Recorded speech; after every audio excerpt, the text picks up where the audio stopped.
म्हणजे कोणत्याही गोष्टीला एक नियम रेग्युलेशन्स असणं, त्याच्यामध्ये सर्वांनी त्याचा अंगीकार करणं हे त्याच्यामध्ये अपेक्षित आहे. अदरवाईज जंगलराज आणि डेमोक्रेसी याच्यामध्ये काहीच फरक. तिथेही डेमोक्रेसी तुम्हाला जे पाहिजे ते करू शकत होता. सोसायटी ज्यावेळेस जन्माला आली, सोसायटी जन्मात का आली तर जंगलराज असह्य झालं. डेमोक्रेसीची खूप सोपी भाषा आता जे सांगितले लोकांनी, लोकांसाठी, लोकांचेच राज्य म्हणजे लोकशाही. म्हणजे याचा अर्थ नेमका काय? What does exactly it mean? What does exactly it entail? That needs to be thought of very seriously.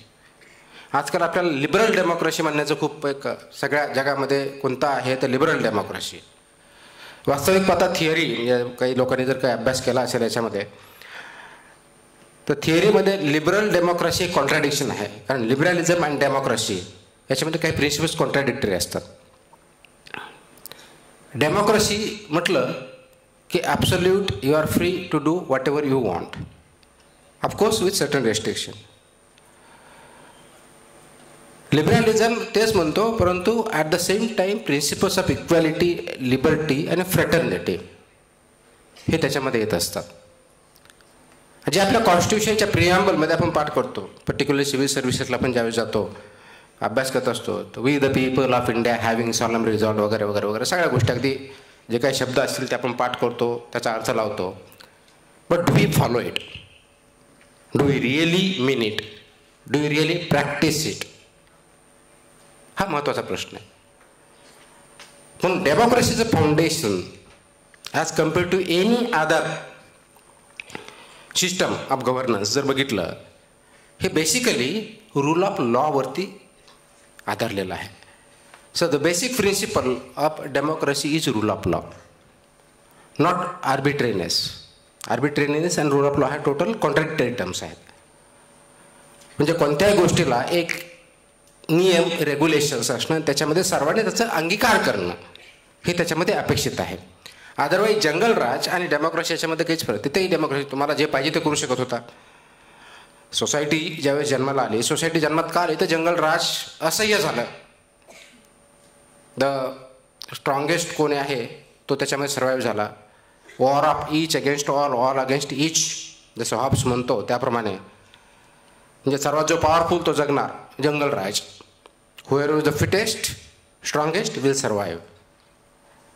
त्याच्या आणि आपल्या सोसायटी ज्यावेळी जन्माला येते का तर सोशल नॉर्म्स आले, आणि नंतर फॉर्म ऑफ गव्हर्नमेंटमध्ये वेगवेगळ्या प्रकारचे जे गव्हर्नमेंट आले त्याच्यामधलं लेटेस्ट फॉर्म आणि so called the best available form.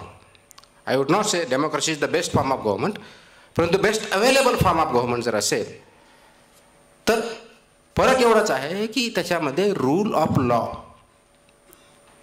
हा डेमोक्रेसीमध्ये अभिप्रेत आहे, आणि म्हणून तिथं एक लॉ आहे, लॉलेसनेस नाही आहे, जो की जंगलराजमध्ये होता.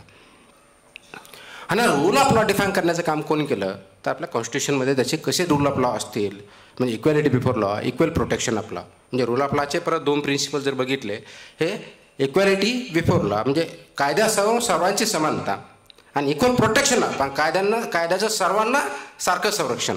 दिस इज व्हॉट डेमोक्रेसीचा आपला जो एडिफिस आहे ज्याला म्हणतो आपण इंडियन डेमोक्रेसीचा, that is based on this principles. Equal protection of law, equality before law. If that is the case, my question is, do we follow this principle? Do we follow? And when I say do we follow, it means every nook and corner of life. घरापासून ते समाजापर्यंत, इलेक्शनपासून ते non इलेक्शनच्या टाईमपर्यंत. आपल्याला democracy फक्त आणि फक्त इलेक्शनच्या वेळेस आठवते मतदान करायला. त्याच्यातलंही 50% मतदान करत नाही, बाकीचे आपण करतो. मग त्याच्यामध्ये वेगवेगळ्या प्रकारचे कॅटेगरी चूज करण्याचे कंडिशन्स हे XYZ गोष्टी असतात.